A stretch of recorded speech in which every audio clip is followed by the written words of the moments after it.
नमस्कार। आप सभी को हमारे विद्या स्टडी पॉइंट में स्वागत है। हमारा देखिए टॉपिक था सदिशों का सदिश गुणनफल। इसको हम डिटेल में समझा दिए, आपको शॉर्ट में समझाना चाहते हैं कि देखिए सदिशों का गुणा हम दो प्रकार से कर सकते हैं, अदिश गुणनफल और सदिश गुणनफल। अदिश गुणनफल को बिंदु गुणनफल कहते हैं और सदिश को क्रॉस गुणनफल कहते हैं। तो हम सबसे पहले अदिश गुणनफल आपको शॉर्ट में समझाने वाले हैं। मान लीजिए कि हमारा सूत्र होता है अदिश में a vector into b vector बराबर mod of a vector mod of b vector cos theta होता है।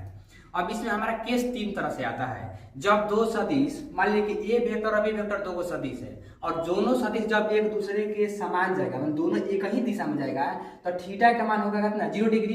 इसका मतलब इसे मान जो होगा हमारा धनात्मक होगा। और जब दोनों सदिश एक दूसरे के लंबवत जाएगा तो थीटा का मान होगा 90 डिग्री। इसका मतलब ए वेक्टर बी वेक्टर मान कितना हो जाएगा 0। और केस नंबर 3 में आपको कि जब दो सदिश ए वेक्टर बी वेक्टर एक दूसरे के विपरीत, देखिए वो इधर जा रहा है तो उधर जा रहा है, तब थीटा का मान 180 डिग्री होगा। तो यहाँ पर जब हम ए वेक्टर बी वेक्टर में 180 भरेंगे तो इसका मान जाएगा माइनस है, यानी कि ए वेक्टर माइनस हो जाएगा। इन सबसे आपको शॉर्ट में समझना है। केस नंबर 1 में जब समान में जाएगा तो इसका मान धनात्मक होगा अदिश गुणनफल का, जब लंबवत होगा तो 0 होगा, और जब एक दूसरे के विपरीत जाएगा तो वहां पर हमारा मान होगा या निगेटिव। जय हिंद, जय भारत।